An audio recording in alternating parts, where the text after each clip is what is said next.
friends, you are most welcome in Physics in Easy Way। मित्रों, physics in easy way में आपका बहुत बहुत स्वागत है।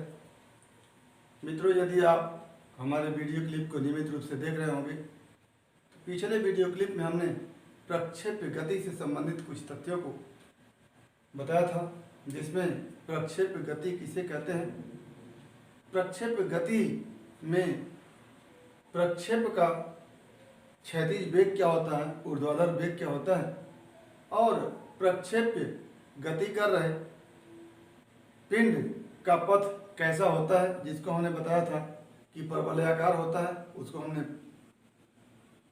प्रूव भी किया था, सिद्ध भी किया था। आगे प्रक्षेप का उड्डयन काल कितना होता है, जिसको हमने 2u sin θ/g के रूप में देखा था। आज हम प्रक्षेप द्वारा अधिकतम ऊंचाई कितनी जाती है उसके लिए फार्मूला का निगमन करेंगे। तो देखते हैं, प्रक्षेप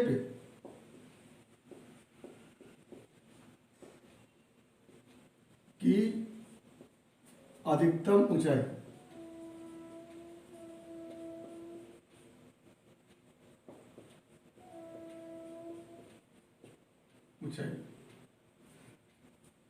जैसे कल हमने पिछले वीडियो क्लिप में देखा था, ये इस तरह का प्रक्षेप है।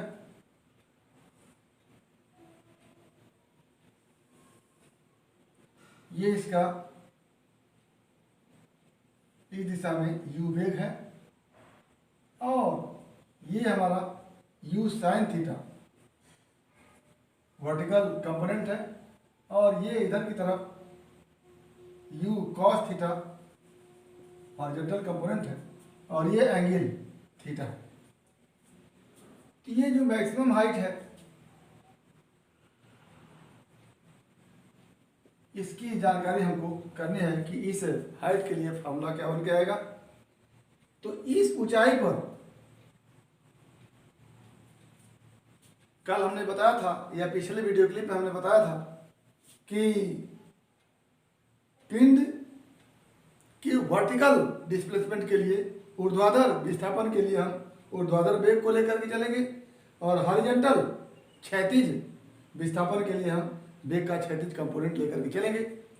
तो जब पिंड अधिकतम ऊंचाई पर पहुंचता है, यहाँ पर पहुंचता है, तो ऊपर की ओर जाने वाला वेग उसका शून्य हो जाता है। उसके बाद पुनः वह धीरे धीरे नीचे आने लगता है। तो इस बिंदु पर पिंड का जो वेग है वो 0 हो जाता है। यानी अधिकतम ऊंचाई पर क्या कहेंगे आप, अधिकतम ऊंचाई पर पिंड का वेग 0 होता है, अर्थात v=g। अधिकतम ऊंचाई पर पिंड का वेग 0 होता है, तो अधिकतम ऊंचाई पर वेग v क्या हो जाएगा, 0। और प्रारंभिक वेग, क्योंकि ऊंचाई ऊर्ध्वाधर विस्थापन है तो हम ऊर्ध्वाधर वेग को लेकर के चलेंगे, तो ये अंतिम वेग क्या हो जाएगा, v=0। और प्रारंभिक वेग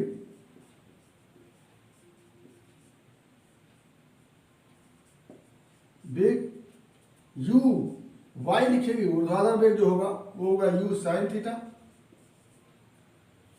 और गति का तृतीय समीकरण अगर देखें तो v² = u² plus twice GH।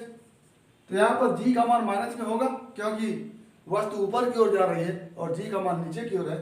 तो v की जगह 0 लिखेंगे, 0² = u² यानी u sin θ का whole square plus twice -GH, ये होगा हमारे पास।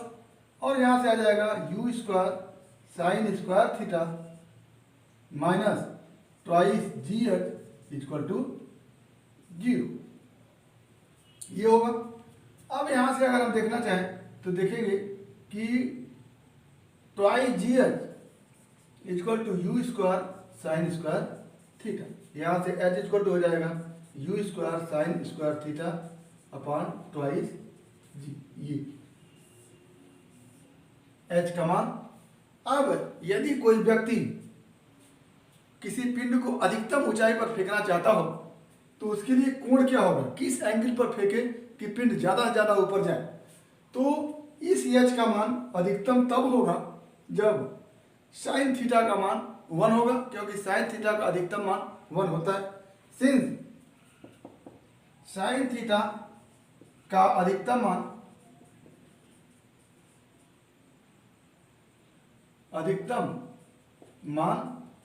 1 होता है, अतः थीटा इक्वल टू 90 पर एच का मान अधिकतम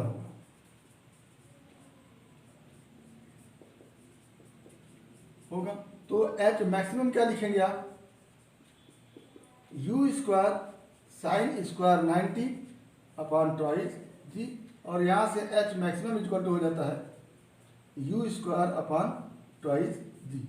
ये तो एक फार्मूला ये बन के आता है कि यदि कोई पिंड थीटा डिग्री पर प्रक्षेपित किया जाता है तो उसके द्वारा कितनी ऊंचाई तय की जाएगी, तो H equal to U square sine square theta upon twice G. और दूसरा फार्मूला ये है कि प्रक्षेप को किस एंगल पर फेंका जाए, किस एंगल पर प्रक्षेपित किया जाए कि वो अधिकतम ऊंचाई पर जाएगा। तो ऐसी स्थिति में प्रक्षेप को 90 डिग्री पर, क्षैतिज से 90 डिग्री पर फेंका जाए तो वह अधिकतम ऊंचाई पर जाएगा, और वो जो ऊंचाई प्राप्त होगी हमको होगी यू स्क्वायर अपॉन ट्वाइस जी से। अगला जो हमारा इसी में टॉपिक है या अगला जो तथ्य है वो है परास, रेंज। रेंज का मतलब होता है कि प्रक्षेपित किया गया पिंड कितनी अधिकतम क्षैतिज दूरी पर जाके रुकेगा। जैसे यहाँ से पिंड अगर प्रक्षेपित किया जा रहा है तो ये पिंड ऐसे ऊपर की तरफ भी जाएगा, आगे की तरफ भी बढ़ता हुआ जाएगा और यहाँ पर जाकर के गिरेगा। तो यहाँ से लेकर के यहाँ तक की जो दूरी होती है उसी को हम रेंज कहते हैं, परास कहते हैं। तो परास जो होता है प्रक्षेपित या प्रक्षेप द्वारा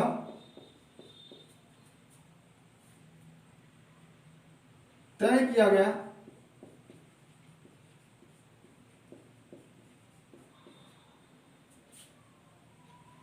क्षैतिज विस्थापन को परास कहते हैं।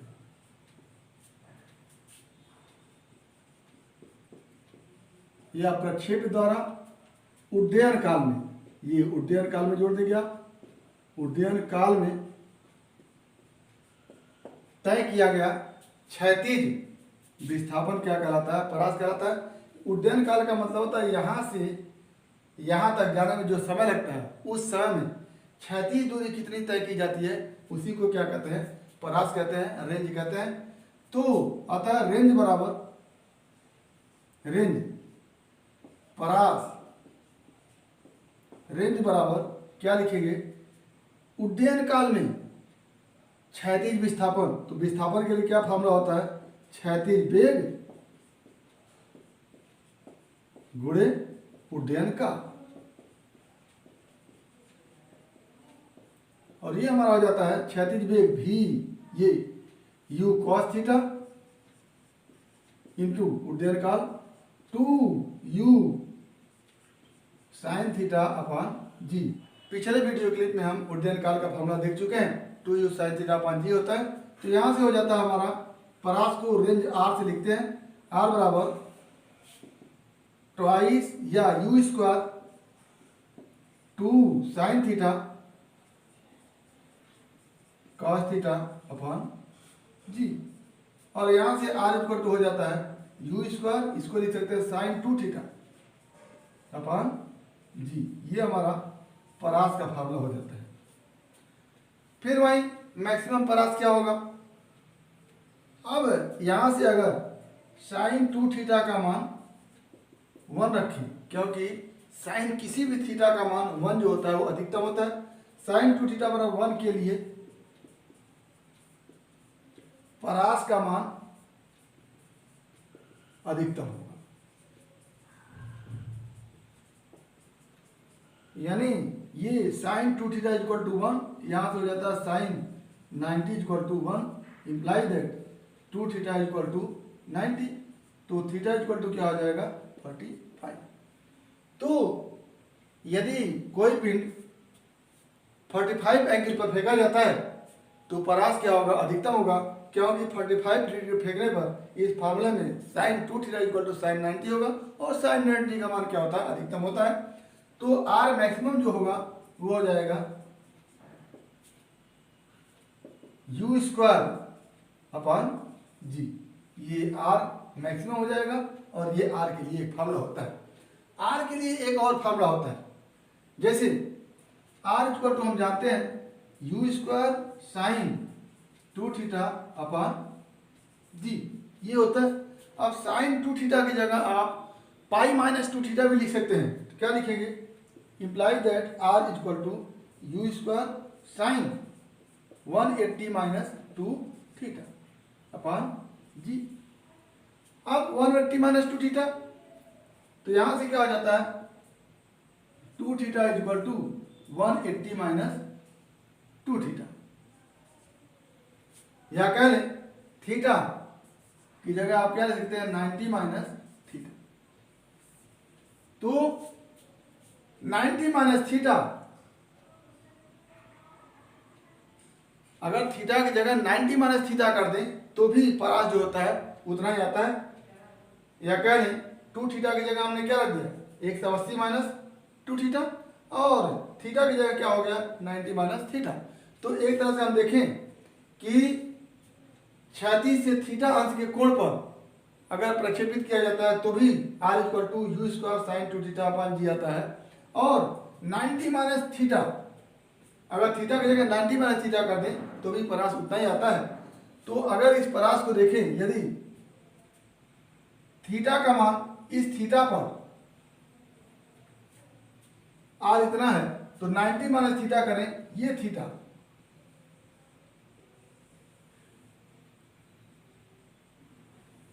ये एंगल जो होगा वो 90 माइनस थीटा होगा, तो 90 माइनस थीटा पर भी उतना ही परास आएगा और थीटा पर भी उतना ही परास आएगा।